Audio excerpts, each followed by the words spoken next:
नमस्कार शेतकरी बांधवांना. थोडक्यात माझी ओळख सांगतो. माझं नाव हेमंत जगताप आहे.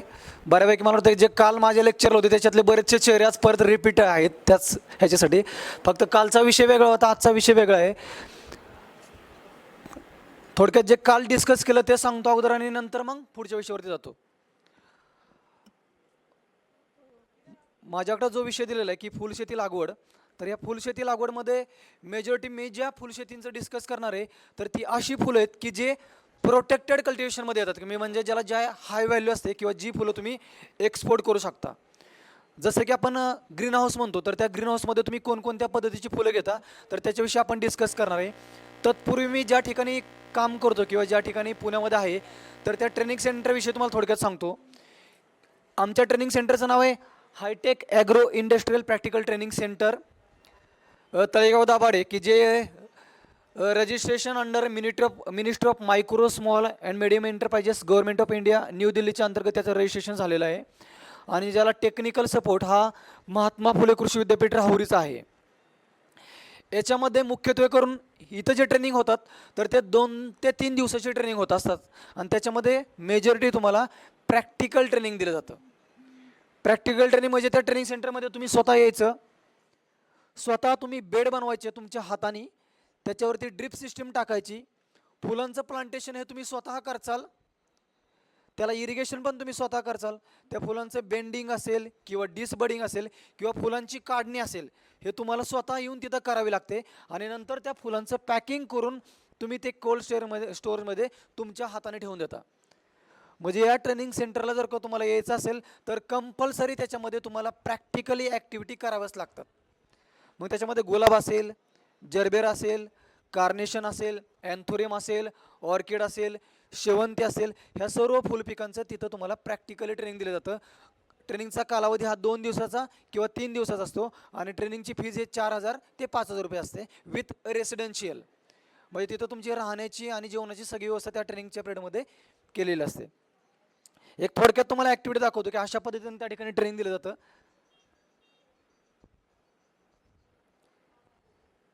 ट्रेनिंग पूर्ण केल्यानंतर तुम्हाला विथ गव्हर्नमेंट सर्टिफिकेट दिलं जातं की ज्याच्यासाठी गव्हर्नमेंट तुम्हाला 50% अनुदान देत असतं. की एखादा जर का तुम्हाला फुलशेतीचा प्रोजेक्ट पॉलिहाऊसमध्ये किंवा ग्रीन हाऊसमध्ये करायचा असेल तर तुम्हाला गव्हर्नमेंट 50% त्याच्यासाठी सपोर्ट करतं.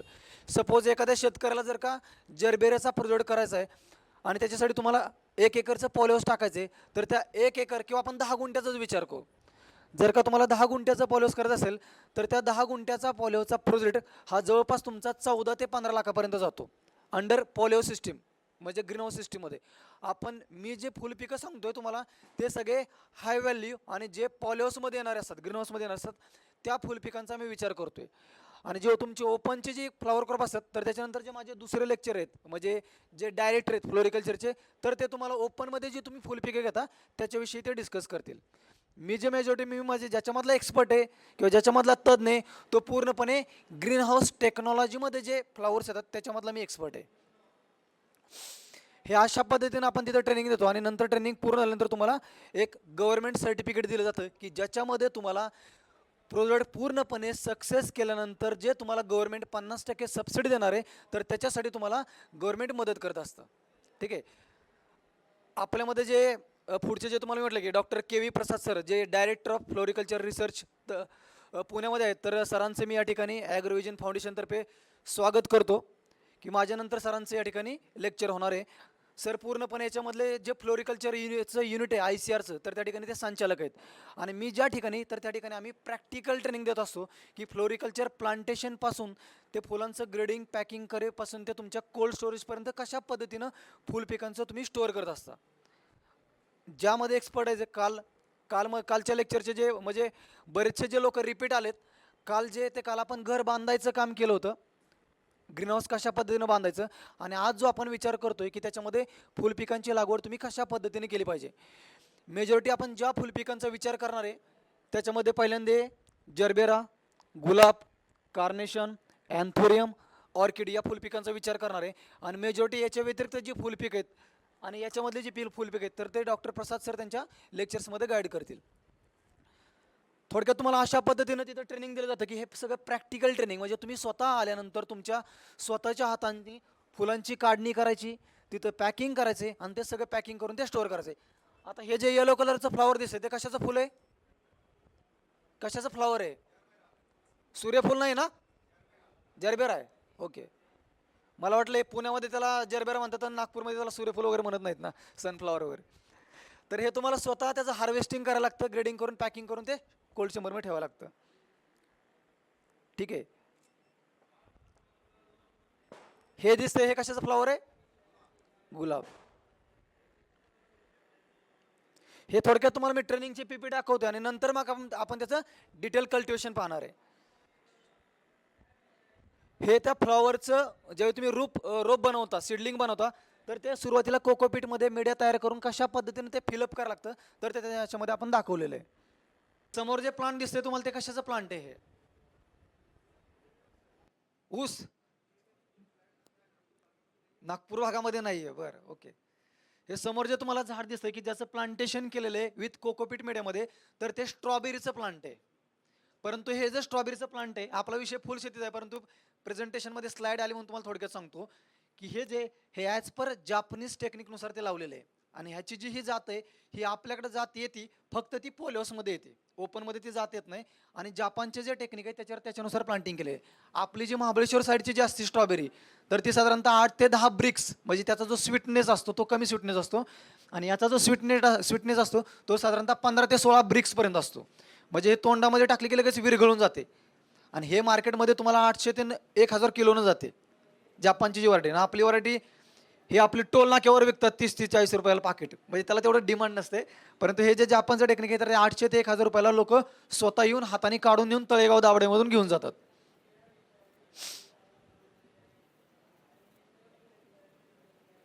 हे अशा पद्धतीने आपण तिथे ट्रेनिंग देतो लोकांना. हे पाठीमागे जे दिसते तुम्हाला हे पॉली हाऊस आहे, आणि पॉली हाऊसमध्ये आतमध्ये ही गुलाबाची लागवड केलेली, प्लांटेशन केलेलं आहे, जिथं आपण लोक आल्यानंतर स्वतः तुम्हाला आतमध्ये इरिगेशन कसं करायचं असतं, फर्टिगेशन कसं करायचं असतं, हे तुम्हाला तिथं स्वतःला शिकवलं जातं. की ज्या लोकांकडे कोणाकडे शेती आहे आणि नवीन कोणाला हे फ्लोरिकल्चर सुरू करायचं आहे, तर ते फ्लोरिकल्चरचं लँड खरोखर त्याच्यासाठी सुटेबल आहे का, ती जागा त्याच्यासाठी चांगली आहे का, हे करण्यापासून आपण त्यांना गायडन्स करत असतो.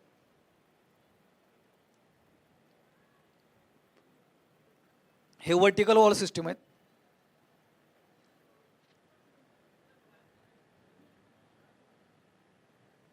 हे ज्यावेळी आता तुम्ही एखादं फुलपीक करत असता, तर सगळ्यात ह्याच्यामध्ये जी महत्त्वाची गोष्ट असते, आपण आत्ता जो विचार करतोय तो पॉलिहाऊसमधल्या फ्लॉवर क्रॉपचा विचार करतो. लक्षात ठेवा, आपण आत्ता ज्या फुलशेतीची डिस्कशन करतोय तर ते हाय व्हॅल्यूमध्ये, म्हणजे जे स्ट्रक्चर असतं पॉलिहाऊसचं त्याच्यामध्ये जी फुलपिकं येतात, गुलाब, जरबेरा, कार्नेशन, अँथोरियम, ऑर्किड आणि ख्रिसॅन्थेमम, त्यातल्या त्यात आपण जास्त स्ट्रेस हे गुलाब, जरबेरा याच्यावरच देणार आहे, कारण ते आपल्याकडे येतं.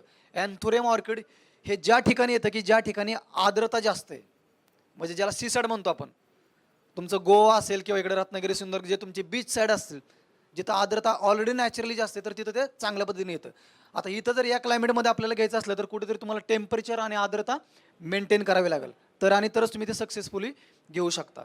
त्यामुळेच तुम्हाला मी म्हटलं की हे पॉलिहाऊसमध्ये तुम्ही सक्सेसफुली घेऊ शकता. हे जे दाखवले हे आपण आतमध्ये बेड बनवतोय, परंतु बेड बनवण्यापूर्वी ह्याच्यासाठी जो माध्यम लागतो किंवा जो मीडिया लागतं, की कुठल्या वातावरणामध्ये तुम्ही फुलपिकं चांगल्या पद्धतीने घेऊ शकता किंवा कुठल्या मीडियामध्ये. तर पहिला जो आहे तो लाल माती, दुसरं जे आहे ते शेणखत, तिसरं वाळू आणि चौथं भाताचं तूस. 30% लाल माती, 30% शेणखत, 30% वाळू आणि 10% भाताचं तूस जर का तुम्ही त्या मीडिया जमिनीमध्ये मिक्स केलं चांगल्या पद्धतीनं, तर त्याच्यामध्ये फुलपिकं चांगल्या पद्धतीने येतात. आता तुम्ही विचारताल काळ्या मातीमध्ये काय येत नाही, किंवा तुमची जी जमीन आहे ऑलरेडी ब्लॅक कॉटन सॉईल, तर त्याच्यामध्ये फ्लॉवर क्रॉप्स का येत नाही, तुम्हाला काय वाटतं की काय येत नाहीत? समजा एखाद्याने काळ्या मातीमध्ये जरबेरा लावला तर तो काय येत नाही? बरोबर आहे. मॅडमनं जसं सांगितलं की तर ती काळ्या मातीची वॉटर होल्डिंग कॅपॅसिटी जास्त आहे, म्हणजे पाणी धरून जास्त ठेवतं. समजा तुम्ही गुलाबाची लागवड केली तर ते गुलाब हे पीक एकदा लावलं तर ते 7 वर्ष कंटिन्यू टिकतं. समजा तुम्ही जरबेरा लावला तर जरबेरा तुमचा 3 ते 4 वर्ष कंटिन्यू टिकून राहतो. कार्नेशन जर का एकदा लावलं तर ते कार्नेशन कंटिन्यू 2-2.5 वर्ष कंटिन्यू टिकून राहतं. किंवा जे ऑर्किडचं पीक आहे, ऑर्किडचं पीक तुम्ही एकदा लावलं तर 7-8 वर्ष कंटिन्यू टिकून राहतं. त्यामुळं फुल पिकांचा असणारा कालावधी हा जास्त आहे. जमिनीमध्ये तुम्ही एकदा लावले तर तेच बेड तुमचे कंटिन्यू असतात. तुम्ही काय तिथं दरवर्षी बेड बदलत नाही, दरवर्षी माती बदलत नाही. तुमचा जो बेड आहे, जसं तुम्ही भाजीपाला पिकामध्ये तुम्हाला कंटिन्यू ते झाड लावता, परत ते बेड तोडता, परत नवीन लागवड करता. तसं फ्लावर क्रॉपमध्ये तुम्ही एकदा जर का त्याचं प्लांटेशन करायचं असेल तर तो जो मेडिया आहे तर तो मेडिया तुमचा स्ट्रॉंग असला पाहिजे. म्हणजे ज्या लोकांना फुलशेती करायची त्यांनी सुरुवातीला लाल माती, शेणखत, वाळू, भाताचं तूस हे चारही घटक 30% लाल माती, 30% शेणखत, 30% वाळू आणि 10% भाताचं तूस हे चारही घटक चांगल्या पद्धतीने मिक्सअप करून घ्यायचे. मिक्सअप करून घेतल्यानंतर त्याचे बेड बनवायचे. बेड कसे बनवायचे तर ते आपण तिथं दाखवलं आहे. एक समजा ऑन अन ॲव्हरेज सर्व फुलपिकांसाठी ज्या बेडचा वरचा टॉप हा साधारणतः 1 मीटर आहे आणि 2 बेडमधला पाथवे किंवा 2 बेडमधलं जे डिस्टन्स आहे तर ते साधारणतः 40 ते 50 सेंटीमीटर आहे. असे बेड सर्व फुलपिकांसाठी चांगले असतात ऑन अन ॲव्हरेज. नंतर मग तुम्हाला आणि त्या बेडची जी हाईट आहे जमिनीपासूनची जी उंची तर ती साधारणतः 1 ते 1.5 फूट पाहिजे. म्हणजे 30 ते 45 सेंटीमीटर पाहिजे. तर त्याच्यामध्ये आता ही 30 ते 45 सेंटीमीटर मी म्हटलं पण ती समजा 10 सेंटीमीटरचं बनवलं तर काय होईल. कारण हे जे फुलपीक आहेत ह्यांचा कालावधी हा खूप जास्त आहे. खूप जास्त कालावधी असल्यामुळे त्याची जी मुळं डेव्हलप होणार आहेत, खाली जे रूट डेव्हलप होणार आहेत तर त्या रूट डेव्हलप व्हायला कुठेतरी त्याला चान्स पाहिजे अप टू 5 to 7 इयर्स. त्याच्यामुळे जेवढी तुमची बेडची हाईट चांगली किंवा जास्त तेवढे तुमच्या त्या झाडाच्या मुळांची वाढ चांगली होते आणि झाड तेवढं त्या जोमाने वाढतं आणि तेवढ्या पद्धतीत तुम्हाला ते फुलं देतं.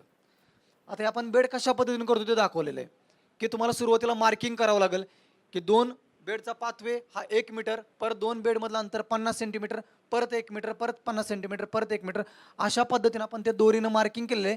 आणि एक वापसा कंडिशन आल्यानंतर मग आपण त्याचे बेड बनवतोय. ही जी लाल माती, शेणखत, वाळू, भाताचं तूस तुम्हाला हे म्हटलं, हे जे भाताचं तूस टाकतो आपण किंवा लाल माती टाकते, हा मीडिया टाकल्यामुळं काय होतं की ह्याच्यामध्ये जे तुमचं ड्रिपमधून जे पाणी पडतं तर त्या पाण्याचं ड्रेनेज व्यवस्थित होतं, त्याचा निचरा व्यवस्थित होतो. तो त्याच्यामध्ये पाणी धरून ठेवत नाही. ब्लॅक कॉटन सॉईलमध्ये पाणी धरून ठेवतं आणि ज्यावेळी झाडाचं 1 वर्ष चांगला रिझल्ट दाखवतं, दुसऱ्या वर्षी ज्यावेळी तुमच्या झाडाला मुळं डेव्हलप व्हायला चान्स, त्याची जी पांढरी मुळं आहेत ते पांढरी मुळं ज्यावेळी वाढायला लागतात तर त्यावेळी पूर्णच्या पूर्ण ते रूट सिस्टम चॉकअप होऊन जाते आणि झाड पूर्णच्या पूर्ण जे पहिल्या वर्षीची त्याची ग्रोथ आहे तर ती दुसऱ्या वर्षी डॅमेज होऊन जातं. सर्वांना समजतं ना मी काय सांगतो ते. त्याच्यामुळे शक्यतो फुलपिकांसाठी निवडताना माती ही लाल माती असली पाहिजे, शेणखत असलं पाहिजे, वाळू असले पाहिजे आणि भाताचं तूस असलं पाहिजे. आता ह्याचं प्लांटेशन कसं करायचं, हे बेड प्रिपरेशन केल्यानंतर तुम्हाला ह्याचं स्टरलायझेशन करायचं आहे. स्टरलायझेशन करायचं म्हणजे हे तुम्ही जे चारही घटक आहेत हे चारही घटक वेगवेगळ्या घटकांवरून आणलेले आहेत. भले तुमचे ओपनची फुलशेती असू द्या किंवा पॉलिहाऊसमधल्या फुलशेती असू द्या, प्रत्येक वेळी तुम्ही जो आतमध्ये जो मीडिया क्रिएट केला आहे तर त्या मीडियाचं तुम्हाला निर्जंतुकीकरण करायचं आहे. आता निर्जंतुकीकरण म्हणजे नक्की काय. निर्जंतुकीकरण म्हणजे एक अशी प्रोसेस की ज्याच्यामध्ये आपण एक थोडीशी केमिकल्स वापरून त्याच्यामध्ये जे काय हार्मफुल किंवा जे उपद्रवी घटक आहेत तर त्या घटकांना डिस्ट्रॉय करायचं किंवा मारून टाकायचं म्हणजे स्टरलायझेशन. समजा जर का तुम्ही स्टरलायझेशन केलं नाही तर आणि तुम्ही झाडाची आहे तशी लागवड केली तर साधारणतः तुम्हाला एक 8 ते 10 दिवसानंतर त्या झाडाला खाली मुळाला जे काही कीटक आहेत तर ते कीटक उपद्रव करतात आणि त्याला रूट रॉट ज्याला आपण मूळकूज म्हणतो तर तो मूळकूज रोग होतो आणि झाड तुमचं 7 ते 8 दिवसानंतरच मरून जातं किंवा खल्लास होतं. त्याच्यामुळं सगळ्यात महत्त्वाचे तुम्ही भाजीपाला पिकं लावा किंवा फुल पिकं लावा, तुम्हाला त्याचं सॉईल स्टरलायझेशन करणं सगळ्यात गरजेचं आहे. जसं की आपण ज्यावेळी घर बांधत असतो, घराचं जेव्हा आपण फाउंडेशन करत असतो, फाउंडेशन केल्यानंतर तुम्ही त्याला कंटिन्यू पाणी मारता, बरोबर आहे ना. 7 ते 8 दिवस पाणी मारण्याचा उद्देश काय असतो की ते फाउंडेशन स्ट्रॉंग हो. हे फाउंडेशनच जर का तुमचं स्ट्रॉंग नसेल तर तुम्ही आतमध्ये फुलं पिकांच्या मेढ्यासाठी की लाखो रुपये खर्च करा, तुमचा त्याच्यामध्ये काहीही उपयोग होणार नाही. त्याच्यामुळे तुम्हाला स्टरलायझेशन करणं गरजेचं आहे. आता हे निर्जंतुकीकरण कशाच्या सहाय्याने करायचं. जनरली निर्जंतुकीकरण आपण 4 केमिकलच्या सहाय्याने करत असतो. पहिलं जे केमिकल आहे ते आहे फॉर्मॅलिन, दुसरं जे केमिकल आहे ते आहे हायड्रोजन पॅरॉक्साईड आणि तिसरं केमिकल आहे ते आहे मिथिल ब्रोमाइड, चौथं जे केमिकल आहे ते आहे बासामिड. परंतु सध्या काय झालेलं आहे की मिथिल ब्रोमाइड आणि बासामिड याच्यावरती सध्या बॅन येत चाललेला आहे. त्याच्यामुळे तुम्ही फॉर्मॅलिन किंवा हायड्रोजन पॅरॉक्साईडच्या सहाय्याने त्या जमिनीचं निर्जंतुकीकरण किंवा स्टरलायझेशन करू शकता. आता त्याच्यामध्ये फॉर्मॅलिननं करावं का हायड्रोजन पॅरॉक्साईडनं करावं हा पण एक प्रश्न आहे. फॉर्मॅलिननं जर का तुम्हाला स्टरलायझेशन करायचं असेल तर ते तुम्ही बेड प्रिपरेशन करण्याच्या पूर्वी स्टरलायझेशन करू शकता आणि हायड्रोजन पॅरॉक्साईडनं जर का आपण स्टरलायझेशन करत असाल तर ते तुम्हाला अशा पद्धतीने बेडचं तयार झालं की ते बेड ड्रिप सिस्टीमच्या सहाय्याने रात्रभर भिजत ठेवायचे. ड्रिप सिस्टीमने रात्रभर भिजत ठेवायचे आणि दुसऱ्या दिवशी जहारीच्या सहाय्याने त्या पाण्यामध्ये ते केमिकल टाकायचं आणि जहारी जसं आपण फिरवतो ना शेतामध्ये, तर ते तशा पद्धतीने फिरवायचे. समजा तुम्ही ड्रिप सिस्टीम चालू ठेवली नाही किंवा बेड ओले केले नाहीत, डायरेक्ट केमिकलचा वापर केला तर काय होईल? समजा तुम्ही ते जे बेड्स आहेत तर ते बेड्स पूर्णपणे ओले केले नाहीत, डायरेक्ट जहारीच्या साहाय्याने तुम्ही केमिकल त्याच्यावरती टाकलं तर काय होईल? तुम्हाला जे केमिकल त्याच्यामध्ये टाकायचं आहे तर त्या केमिकलचा अंश पूर्णपणे त्या बेडच्या तळापर्यंत पोहोचणार नाही. त्यामुळे लक्षात ठेवा, स्टरलायझेशनची प्रोसेस तुम्हाला ज्या ज्या वेळी करायची त्या त्यावेळी तुम्ही जो मेड्या केलेला आहे, आतमध्ये मेड्या बनवला आहे, तर ते तुमचे बेड पूर्णपणे ओले असणे गरजेचे आहेत. भले एक दिवस लेट होऊ द्या, परंतु बेड ओले करूनच स्टरलायझेशन करायचं. हे स्टरलायझेशन तुम्ही ओपनला पण करू शकता आणि पॉलिहाऊसमध्ये पण करू शकता, दोन्हीला पण करू शकता. आता किती टाकायचं केमिकल, टाकायचं किती? जे सुरुवातीला हायड्रोजन पॅराशॉट तुम्हाला सांगितलं तर ते साधारणतः 1 लिटर पाण्यामध्ये 10 मिली केमिकल टाकायचं. जवळपास 1 एकरसाठी 100 लिटर केमिकल लागतं. 1 लिटर पाण्यामध्ये 10 ml केमिकल टाकायचं. 1 लिटरसाठी साधारणतः 100 लिटर केमिकल लागतं आणि 1 लिटरचा मार्केट रेट हा साधारणतः 400 रुपये आहे. म्हणजे 1 एकरासाठी जवळपास तुम्हाला स्टरलायझेशन करण्याचा खर्च किती झाला? 40,000, बरोबर ना? परंतु हा 40,000 खर्च आपण सुरुवातीला एकदाच करतो, कारण नंतर तो तुमचं फुल पीक 3 वर्ष, 5 वर्ष, 7 वर्ष कंटिन्यू टिकणार आहे. त्यामुळं फाउंडेशन स्ट्रॉंग करण्यासाठी सुरुवातीचा खर्च जरी जास्त असला तरी तुम्हाला स्टरलायझेशन किंवा निर्जंतुकीकरण करणं अतिशय आवश्यक आहे. सगळ्यात महत्त्वाची गोष्ट, तिथं तुम्ही फ्लॉवर लावा किंवा व्हेजिटेबल लावा. आपण आता एक एक फ्लॉवर थोडक्यात बघू. सुरुवातीला जे विचार करतो की जे लोक ह्याच्यामध्ये नवीन पडणार आहेत पॉलिओच्या ह्या सिस्टीममध्ये, जनरली मी काल पण सांगितलं माझ्या लेक्चरमध्ये की ह्याच्यामध्ये ग्रीन हाऊसमध्ये 2 पार्ट आहेत. एक आहे पॉलिहाऊसचा पार्ट आणि दुसरा आहे शेडनेट हाऊसचा पार्ट. तर फुल पीक आहेत, ही फुल पीक फक्त आणि फक्त पॉलिहाऊसमध्येच सक्सेसफुल होतात. शेडनेट हाऊसमध्ये फुल पिकांची लागवड आपण चांगल्या पद्धतीने करू शकत नाही. ह्याच्यामध्ये तुम्हाला पॉलिहाऊसमध्येच फुल पिकांची लागवड करणं गरजेचं आहे. मग ओपनचे फ्लावर ते वेगळेच आहेत आणि पॉलिहाऊसमध्ये येणारे फ्लावर्स आहेत ते वेगळे आहेत. जरबेरा ओपनमध्ये पण येतो, जरबेरा पॉलिहाऊसमध्ये पण येतो, परंतु ॲज कम्पेअर टू ओपन, पॉलिहाऊसमध्ये येणारा जरबेराची जी काही दांड्याची लांबी आहे आणि जी काही फुलाचा व्यास आहे किंवा जो काही फुलाचा फ्लावर डायमीटर आहे, तर तो चांगल्या पद्धतीने असतो की जो आपण एक्सपोर्ट क्वालिटी असतो. अदरच ओपनचा येणाऱ्या दांड्याची लांबी अशी वाकडी तिकडे असते आणि फुल असं सुकलेलं असतं. म्हणजे जो काय मार्केटला ज्याला डिमांड आहे तर तशा पद्धतीने तो डेव्हलप करू शकत नाही. आणि ह्या पॉलिहाऊसमध्ये जरबेरा लावण्याचा फायदा काय की तुम्ही थ्रू आउट द इयर, म्हणजे वर्षभर त्या फुलपिकाची तुम्ही चांगल्या पद्धतीनं फुलांची काढणी आणि क्वालिटीचं फुल तुम्ही त्याच्यामध्ये घेऊ शकता. सर्वांना समजतंय ना? अशा पद्धतीनं तुम्ही बेड बनवल्यानंतर तुम्हाला ड्रिप सिस्टीम टाकायची, ते रात्रभर चालू ठेवायची आणि नंतर मग तुम्हाला त्याच्यावरती फुलांची लागवड करायची आतमध्ये.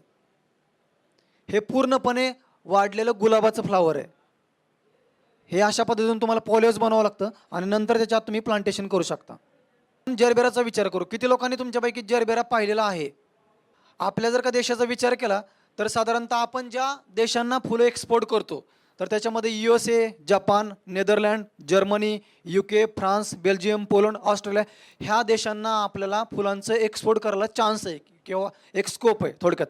आणि कुठली कुठली फुलं जास्त चालतात इंडियामध्ये कुठल्या कुठल्या एरियानुसार, तर साधारणतः एक रोज आहे, तुमचं तुलिप आहे, क्रिसॅन्थिमम आहे, जरबेरा आहे, फ्रेझिया आहे, कार्नेशन आहे, लिलियम आहे, ॲलेस्टोमेरिया आहे, आयरिस आहे आणि जिप्सोफिला आहे. हे लास्टला जे तुम्हाला दिसतंय जिप्सोफिला, ते मला वाटतं बऱ्याचशा लोकांनी कोणी बघितलेलं नसेल जिप्सोफिला. ज्यावेळी तुम्ही एखादा फ्लावरचा बुके वगैरे बनवता, गुच्छ वगैरे करता, तर जनरली लोक काय करतात, त्या गुच्छामध्ये एक जरबेरा असतो, गुलाब असतो आणि त्याच्या मागच्या साईडला आपण गोल्डन रॉड किंवा डुरांटा वगैरे टाकत असतो. तर त्याला एक दुसरं पर्याय किंवा एक फिलर प्लांट म्हणून ते जिप्सोफिला सध्या मार्केटमध्ये यायला लागलेलं आहे. ते पण वेगवेगळ्या ग्रेड्समध्ये, वेगवेगळ्या रंगांच्या छटामध्ये, की ते फक्त ॲज अ फिलर प्लांट्स म्हणूनच वापरतात. त्याचा दुसरा असा कुठलाही उद्देश नाही. फक्त जे तुम्ही बुके बनवणार आहे त्या बुकेच्या पाठीमागच्या साईडला हे जिप्सोफिला लावलं जातं आणि त्या जिप्सोफिलाच्या वरती मग जरबेरा, गुलाब ह्याची लागवड केली जाते. तर या फुलांना आपल्या देशामध्ये जास्त करून स्कोप आहे. Rose, anthurium, chrysanthemum, gerbera, dahlia, carnation, lilium, gladiolus, orchid, tuberose ही फुलं आपल्या वातावरणामध्ये चांगल्या पद्धतीने येतात. परंतु जे ऑर्किड आणि अँथोरियम आहे तर त्याच्यासाठी तुम्हाला जनरली ज्या ठिकाणी सी साईड आहे किंवा ठिकाणी समुद्र किनारा आहे किंवा ज्या ठिकाणी आर्द्रतेचं प्रमाण जास्त आहे अशा ठिकाणी आपण अँथोरियमची आणि ऑर्किडची लागवड करू शकतो. आता सुरुवातीला जे आपण विचार करणार आहे तर साधारणतः जरबेरा, बऱ्याचशा लोकांनी जरबेरा पाहिलेला आहे आणि जे जे लोक नवीन फ्लोरिकल्चर इंडस्ट्रीमध्ये येतात त्यांना आम्ही सजेशन देत असतो की तुम्ही सुरुवातीला जरबेरापासून सुरुवात करा. तुम्ही समजा सुरुवातीला गुलाबापासून सुरुवात केली, सुरुवातीलाच तुम्हाला काटे टोचायला लागले की मग तुमचा त्याच्यातनं इंटरेस्ट कमी होत जातो. गुलाबाचं फुल जरी जास्त उत्पन्न देत असलं, गुलाबाच्या फुलाला जरी जास्त मिनिंग्स असले व्हॅलेंटाईन डेला वगैरे, तरी पण तुम्ही जरबेऱ्यापासून सुरुवात करावी की जेणेकरून तुमची त्याच्यामध्ये एक आवड क्रिएट होईल नॅचरली. कारण गुलाबाचे फुलं आहे ते जसं लावल्यानंतर त्याला माझे भरपूर इंटरकल्चरल ऑपरेशन म्हणजे आंतरमशागतीची भरपूर काम आहेत, ते सुरुवातीला तुम्हाला समजत नाहीत. परंतु जर का आवड क्रिएट व्हायची असेल आणि थोडंसं उत्पादन पण जास्त पाहिजे असेल तर तुम्ही जरबेराचं फुलांचं हे करू शकता. आता जरबेरा हे जे फुल आहे तर ऑन अँड ॲव्हरेज जरबेरा हे 3 वर्षाचं फुल आहे. म्हणजे एकदा तुम्ही मगाशी जसं दाखवलं तशा पद्धतीनं बेड केले तर साधारणतः एक 30 ते 32 दिवसाचं जरबेराचं रोप निवडायचं की ज्या रोपाची किंमत साधारणतः 38 ते 40 रुपये असते. जरबेराच्या एका रोपाची किंमत 38 ते 40 रुपये असते. ऑन अन ॲव्हरेज एका एकरामध्ये ऑन अन ॲव्हरेज एका एकरामध्ये जरबेराची 24,000 झाडं बसतात. 24,000 झाडं बसतात. 24,000 झाडं म्हटलं तर 10 गुंठ्याला तुमची किती झाडं आली? 10 गुंठ्याला किती झाडं आली? 6,000 बरोबर ना. एक एकर म्हणजे तुमच्या त्याचा जर का आपण 1/4 पोर्शन घेतला तर 10 गुंठ्यामध्ये तुमची 10,000. सुरुवातीला आपण कमी क्षेत्राचा विचार करून नंतर तुमच्याकडे जास्त पैसे आल्यानंतर मग तुम्ही क्षेत्र वाढवू शकता. एक 10 गुंठ्याचा जर का तुम्ही जरबेराचा विचार केला तर 10 गुंठ्याच्या क्षेत्रामध्ये तुमची जवळपास 6,000 जरबेराची झाडं बसतात. एक झाड वर्षाला ऑन अन ॲव्हरेज 40 ते 50 फुलं देतं. बघा मी काय सांगतोय. एक झाड वर्षाला ऑन अन ॲव्हरेज 40 ते 50 फुलं देतं म्हणजे 6,000 झाडांपासून तुम्हाला वर्षाला किती फुलं मिळाली? 3 लाख बरोबर आहे. जर का ऑन अन ॲव्हरेज त्याचा मार्केट रेट 6,000 गुणिले जर का तुम्ही 50 फुलं केली ऑन अन ॲव्हरेज त्याचा मार्केटचा जो रेट आहे तर तो साधारणतः स्टेबल जो मार्केटचा रेट असतो तर तो 2.5 ते 3 रुपये असतो.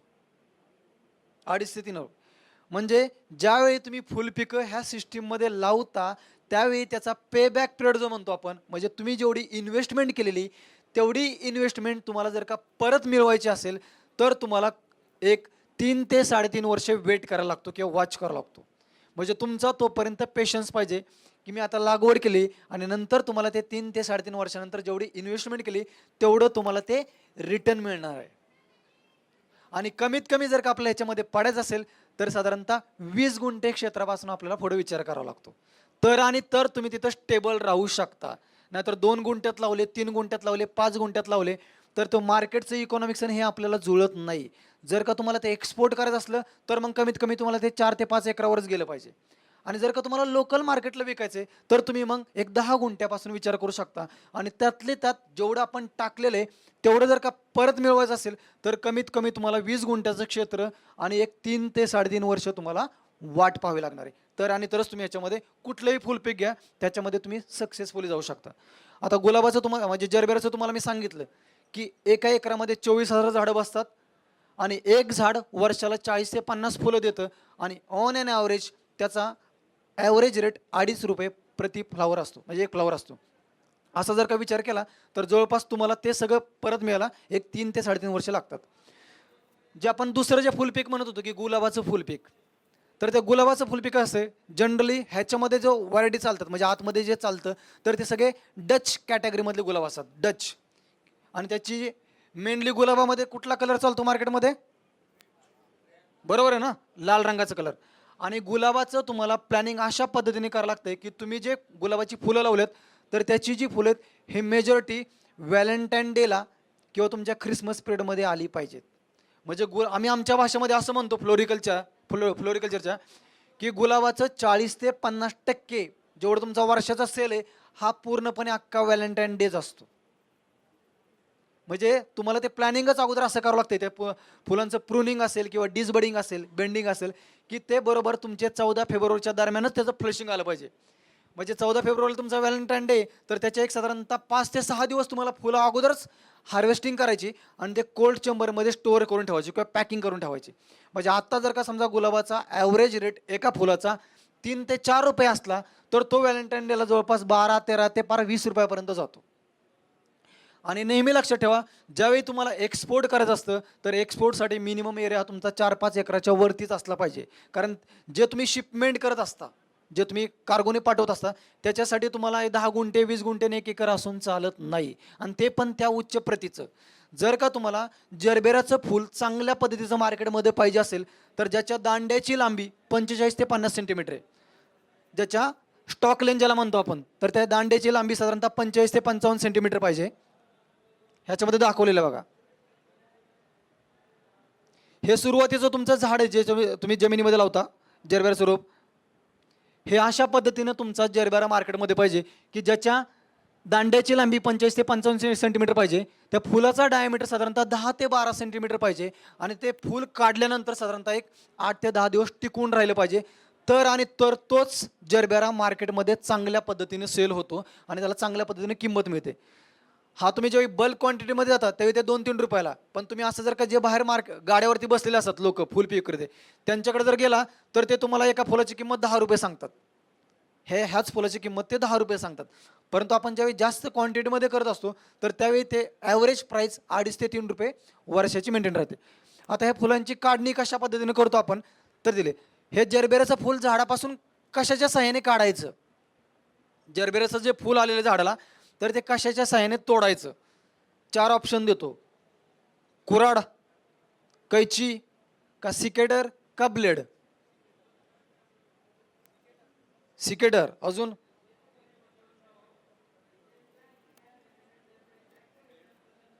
ब्लेड, अजून कैची. म्हणजे वेगवेगळ्या भागामध्ये कुठं ते कुऱ्हाडीनं तोडतात, तर कुठं कैचीनं तोडतात, तर कुठं ब्लेडनं तोडतात, आपला असा निष्कर्ष होऊ शकतो. बरोबर ना. जनरली जे जरबेराचं फूल आहे, ह्या जरबेराच्या फुलाला कशाची आवश्यकता लागत नाही. जस्ट ते फूल पकडायचं असं हाताच्या साहाय्याने आणि फक्त हाताने त्याला टर्न करायचं, बेंड करायचं, की ते तुम्ही काढू शकता. परंतु ते कधी काढायचं, की ज्यावेळी त्याची फुलाच्या दांड्याची लांबी 45 ते 55 सेंटीमीटर झालेली. आता ह्याच्यामध्ये तुम्हाला कशा पद्धतीने काढणी करतात ते स्लाईडमध्ये दाखवलेलं आहे इथं. हे ज्यावेळी त्यांचा डायमीटर डेव्हलप झालेला आहे, 10 ते 12 सेंटीमीटर त्याचा डायमीटर आहे. हे पूर्णपणे स्ट्रेट इरेक्ट त्याचं स्टेम आहे.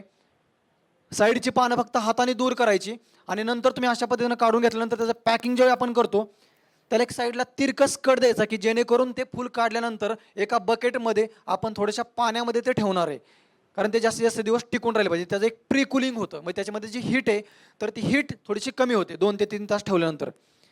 असं कट केल्यानंतर त्याला आपण प्लास्टिकच्या साहाय्याने त्याला पूर्णपणे पॅक करून घ्यायचं. अशा पद्धतीनं पॅक करायचं.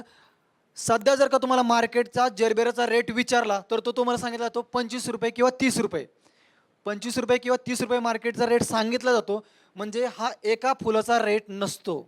हा जो रेट असतो, हा 10 फुलांच्या बंचचा रेट असतो. म्हणजे तुम्हाला अगोदर हे परिमाण माहीत असलं पाहिजे, की जरबेराचं जे फुलं आहे मार्केटमध्ये, तर त्या फुलांचा बंच हा 10 फुलांचा असतो आणि मार्केटमधली जी किंमत आहे ही त्या 10 फुलांची असते. म्हणजे समजा 30 रुपयाला जरबेरा चालू आहे सध्या मार्केट रेट, म्हणजे एका फुलाची किंमत किती झाली? 3 रुपये. तर हे तुम्हाला परिमाण माहीत पाहिजे. गुलाबाच्या बाबतीत विचार केला तर गुलाबाचा सध्याचा रेट हा 80 रुपये ते 90 रुपये, आणि गुलाबाच्या एका बंचमध्ये 20 फ्लावर्स असतात. म्हणजे मार्केटमध्ये जे तुम्ही जे पेपरमध्ये वाचता ही परिमाण आहे, त्याच्यामध्ये किती किती फुलांचा बंच आहे, तर त्या बंचची किंमत असते, नॉट अ सिंगल फ्लावर. एका सिंगल फुलाची किंमत नसते.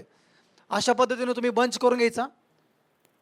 बंच करून घेतल्यानंतर तुम्ही मग एक जे बकेट आहे तुमचं, तर त्याच्यामध्ये तुम्ही थंड पाण्यामध्ये ते ठेवू शकता आणि नंतर ते बॉक्स पॅकिंग करून नंतर तुम्ही ते एक्सपोर्ट करू शकता किंवा तुमच्या लोकल मार्केटला किंवा डिस्टंट मार्केटला तुम्ही ते पाठवू शकता.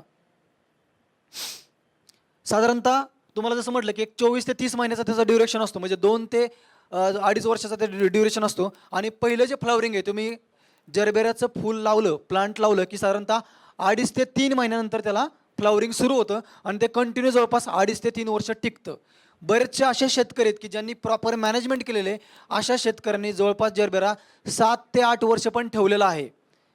पुण्यामध्ये तळेगाव दाभाडेमध्ये असे काही म्हणजे प्लॉट आहेत शेतकऱ्यांचे की ज्यांनी 7 ते 8 वर्ष कंटिन्यू त्याच प्लांटला, इल्ड 3 वर्षानंतर कमी कमी होत जातं, यील्ड 3 वर्षानंतर जरी कमी कमी होत गेलं, 40-50 फ्लॉवर जरी नाही दिलं, 25-30 फ्लॉवर जरी दिलं, परंतु नंतरचे जे नवीन प्लांट घेऊन जो करण्याचा खर्च आहे, तर त्याच्या बदल्यात ते 7 ते 8 वर्ष कमर्शियली चांगल्या पद्धतीने घेऊ शकतात. फक्त तुमचं मॅनेजमेंट चांगलं पाहिजे आतमधलं. हे अशा पद्धतीने तुम्ही वेगवेगळ्या रंगामध्ये, येलो असेल, रेड असेल, व्हाईट असेल, ह्याच्यामध्ये तुम्ही फुलांची प्लांटेशन करू शकता जरबेराच्या. हे चांगलं फ्लॉवर कुणाला म्हणायचं तर तुम्हाला दिलं स्टॉक लेंथ 45 ते 55 सेंटीमीटर, फुलाचं डायमीटर 10 ते 12 सेंटीमीटर, आणि त्याचं जे फूल काढलं तर ते काढल्यानंतर साधारणतः 8 ते 10 दिवस टिकून राहिलं पाहिजे. आता दुसरा जो एखादा प्रकार आहे तो म्हणजे कार्नेशन. बरेचसे लोक बारामती साईड जे पुणे साईडला, तर त्या ठिकाणी कार्नेशनचं प्लांटेशन करतात. ह्याच्यामध्ये मुख्यत्वे करून 2 प्रकार असतात, एक स्टँडर्ड आणि दुसरा जो प्रकार आहे तो स्प्रे. आणि ह्याचं मेनली जे प्लांटेशन आहे, मेजॉरिटी फ्लॉवर क्रॉपचं जे प्लांटेशन आहे, तर हे शक्यतो लोक एक रेनी सीझनच्या दरम्यान करतात, ग्रीन हाऊस कंडिशनमधलं, की जेणेकरून त्याचा जो रूट रॉटचा जो म्हणतो आपण, जे मर रोग म्हणतो, तर तो मर रोग कमी होतो त्याला, त्या पेडमध्ये जर का तुम्ही प्लांटेशन केलं तर. हे अशा पद्धतीने आपण त्याच्यामध्ये प्लांटेशन करतो. ह्याच्यामध्ये वेगवेगळ्या जाळ्या असतात आणि ह्याचं जे प्लांटेशन आहे तर हे साधारणतः 15 बाय 15 सेंटीमीटर राहतं. म्हणजे एक जर रो पकडली तर त्या रोमध्ये आपण 4 रोज लावतो.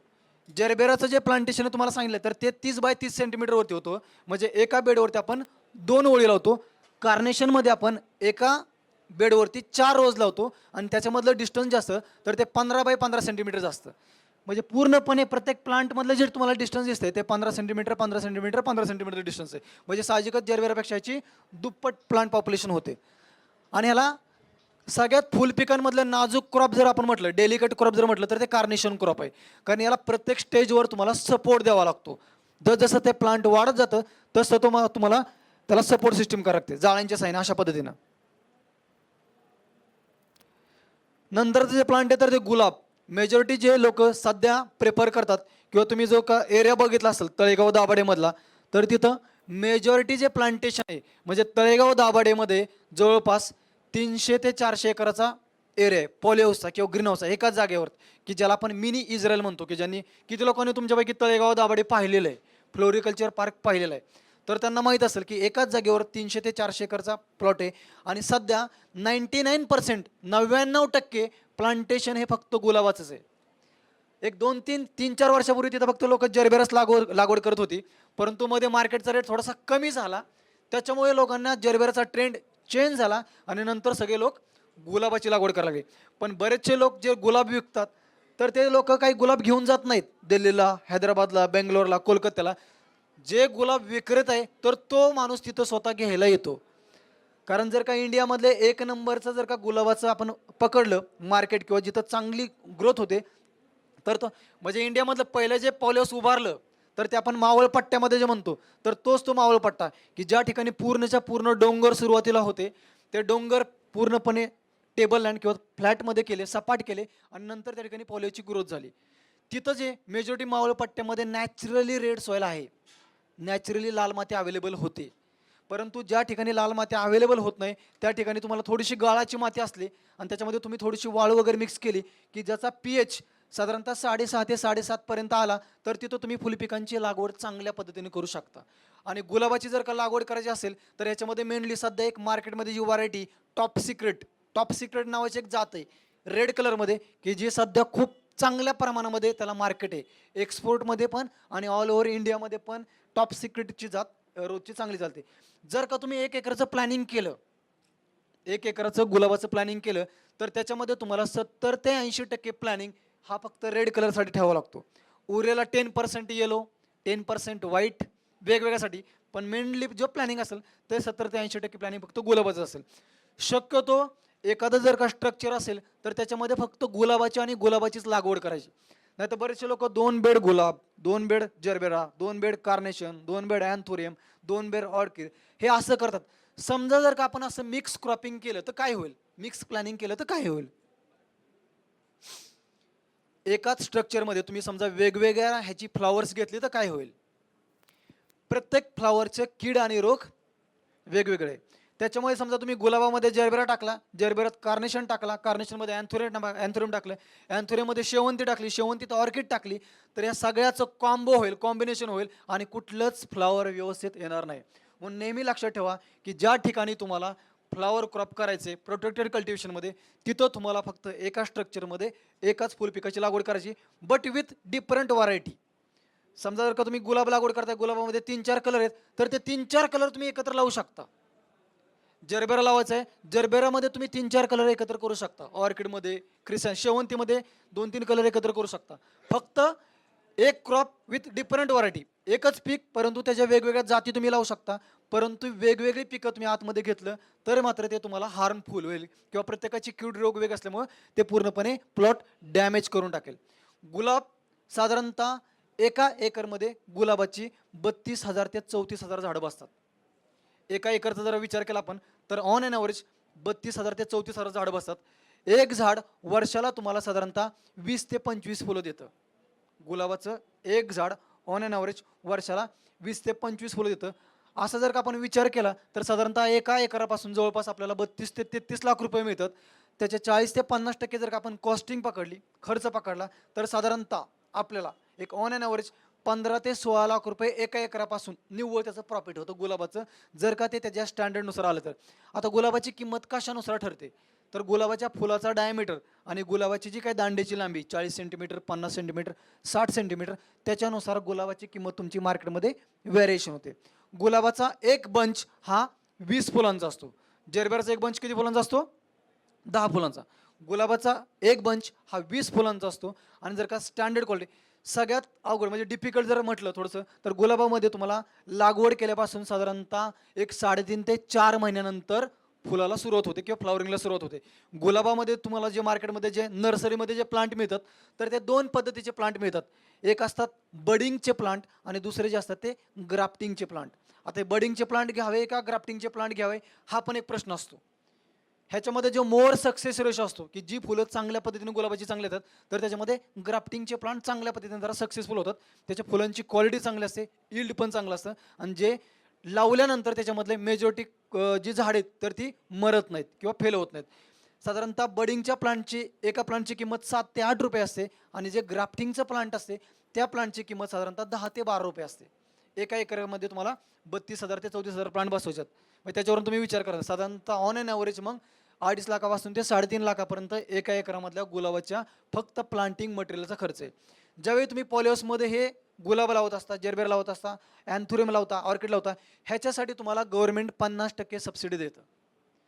म्हणजे समजा तुमच्या पॉलिहाऊस बांधलं, आतमध्ये ड्रिप सिस्टीम टाकली आणि आतमध्ये हे जे प्लांटिंग मटेरियल वापरणे, ह्या प्रत्येक घटकासाठी गव्हर्नमेंटची तुम्हाला 50% सबसिडी आहे.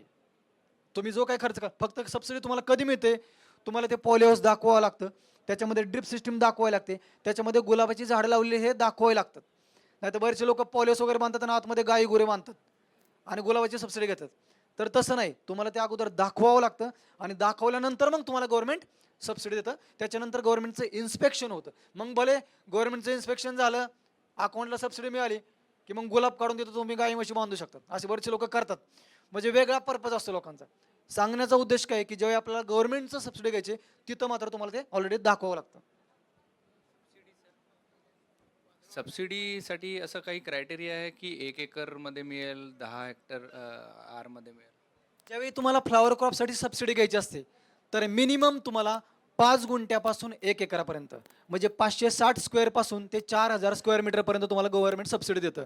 पण समजा तुम्ही कसं असतं की एका लाभार्थ्याला एका वेळी फक्त 1 एकरापर्यंतचाच क्रायटेरिया आहे.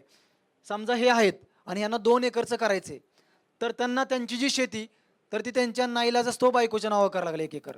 म्हणजे लाभार्थी वेगळा ठेवावा लागला. सांगण्याचा उद्देश काय आहे की तो तुम्हाला वेगवेगळ्या व्यक्तीच्या नावावरती दाखवावा लागेल. 7-12 पण तुम्हाला वेगवेगळ्या व्यक्तीच्या नावावर लागेल.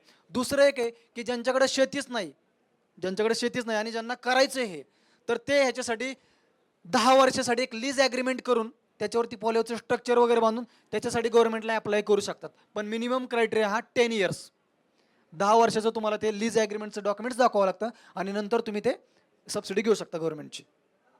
ठीक आहे. याच्या व्यतिरिक्त अँथुरियम सर, इंडिव्हिज्युअललाच मिळतं की एखाद्याची समजा एक संस्था आहे, कंपनी आहे, त्याला पण मिळते सबसिडी? ह्याच्यासाठी तुमची एखाद्याची शेतकरी उत्पादक कंपनी किंवा एखादी NGO आहे किंवा एखादं KVK, ह्या प्रत्येक गोष्टीसाठी सबसिडी मिळते. फक्त सुरुवातीला गव्हर्नमेंटचा देण्याचा जो प्रेफरन्स लेवल असते तर तो फार्मर जास्त करून असते. वैयक्तिक शेतकऱ्याला ते अगोदर प्रेफर करतात आणि नंतर त्याच्या व्यतिरिक्त जर का गव्हर्नमेंटकडे कोटा शिल्लक राहिला असेल, गव्हर्नमेंटकडे जर का अनुदान असेल, तर मग गव्हर्नमेंट बाकीच्या गोष्टींचा पण विचार करतं. काही काही प्रायव्हेट सेक्टरमधल्या पण कंपन्या आहेत, परंतु तिथं असं होतं ना, ते एक 4-5 शेतकरी मिळून एकत्र एक फॉर्मेट करतात, तर तिथं मात्र तुम्हाला ग्रुपला पण मिळू शकते. परंतु पहिला प्रेफरन्स हा शेतकऱ्याला असतो. आता याच्या व्यतिरिक्त अँथोरियम पण आहे, ऑर्किडिक पण आहे. ही पिकं मेजॉरिटी करून आपल्या भागामध्ये जास्त करून येत नाहीत. म्हणजे त्या सगळ्या पिकांसाठी तुम्हाला आर्द्रता ही जास्त लागते. आपल्याकडे वेळेचं बंधन आहे. ह्याच्यामध्ये जे पॉलिहाऊस असतं, तर जनरली 3 प्रकारचे पॉलिहाऊस आपल्याकडे असतात. एक असतं नैसर्गिक वायुसंचारित पॉलिहाऊस, दुसरं असतं पार्शियली कंट्रोल्ड पॉलिहाऊस किंवा अर्धनियंत्रित पॉलिहाऊस आणि तिसरा जो पार्ट आहे तो फुल्ली कंट्रोल्ड पॉलिहाऊस. मेजॉरिटी आपल्या इंडियामध्ये जे लोक पॉलिहाऊस लावतात ते 99% लोक हे नैसर्गिक वायुसंचारित पॉलिहाऊस लावतात किंवा नॅचरल व्हेंटिलेटेड पॉलिहाऊस लावतात. आता तुम्ही जसा मला प्रश्न विचारला, जनरली पॉलिहाऊसची सेंटर हाईट ही 6 ते 6.5 मीटर असते. पॉलिहाऊसला चारी बाजूनं खालून ग्राउंड लेवलला 1 मीटरचा ॲप्रॉन पेपर असतो. त्याच्यावरती 2 मीटरची इन्सेक नेट असते. इन्सेक नेटच्या बाहेर तुमचा कर्टन हँडल असतो की जेणेकरून व्हेंटिलेशन चांगलं हवं. आतमध्ये 50%ची 50%ची व्हाईट शेडिंग नेट असते, पांढऱ्या रंगाची शेडिंग नेट असते आणि वरून त्याला 0.8 ते 1 मीटरची व्हेंट असते. वरचा जो व्हेंट आहे आणि पॉलिहाऊसचा जो शेप आहे तो एरोडायनामिक शेप असतो, ज्याला आम्ही दुसऱ्या भाषेमध्ये करवतीच्या आकाराचे पॉलिहाऊस पण म्हणतो किंवा ज्याला मॅक्झी व्हेंट पॉलिहाऊस पण आपण असं म्हणतो.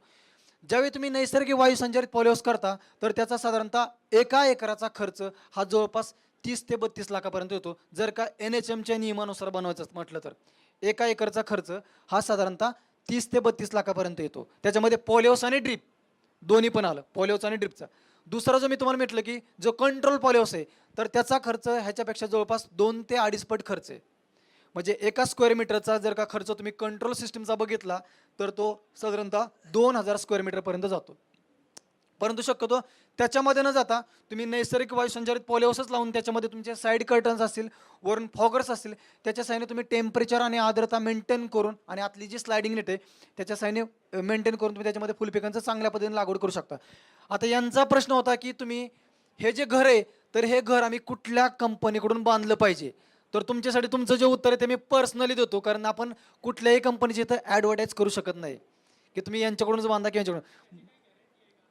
ना त्याच्यामध्ये कसं असतं की एकदा तुम्ही स्ट्रक्चर बांधलं तर आपण जे स्ट्रक्चर क्रिएट केलेत, जी नियमानुसार केलेत, तर ती स्ट्रक्चरचा सांगाडा हा कमीत कमी 18 ते 20 वर्ष टिकला पाहिजे आणि त्याच्यावरची जी पॉलिफिल्म आहे तर ती तुम्हाला कंटिन्यू 3 ते 4 वर्षानंतर रिप्लेस करायची अशा पद्धतीने असली पाहिजे, ज्याचा थिकनेस 200 मायक्रॉन असला पाहिजे. वरची जी पॉलिफिल्म आहे तर त्या पॉलिफिल्मचा थिकनेस 200 मायक्रॉन असला पाहिजे. ठीक आहे, मी तुमच्याशी पर्सनली बोलतो कारण पुढचे लेक्चर आहेत आणि त्याच्या माझ्याबरोबरचे जे सर आहेत त्यांना पण बोलायचं आहे आणि त्याच्यानंतरच्या पुढचे लेक्चर ऑलरेडी आलेले आहेत. त्याच्यामुळं समजा माझ्याकडून काही चुकी झाली असली तर क्षमस्व. जाता जाता तुम्हाला एवढंच सांगतो की तुम्हाला जर सक्सेस व्हायचं असलं तर काल पण बोलवतो, तुमच्या मनामध्ये अशी भावना निर्माण करा, निसर्गा तू जरी थाकला तरी मी हारणार नाही, निसर्गा तू जरी थाकला तरी मी हारणार नाही, आलेल्या संकटाचा प्रामाणिकपणे सामना करेन, पण फास घेऊन मारणार नाही, पण फास घेऊन मारणार नाही. धन्यवाद.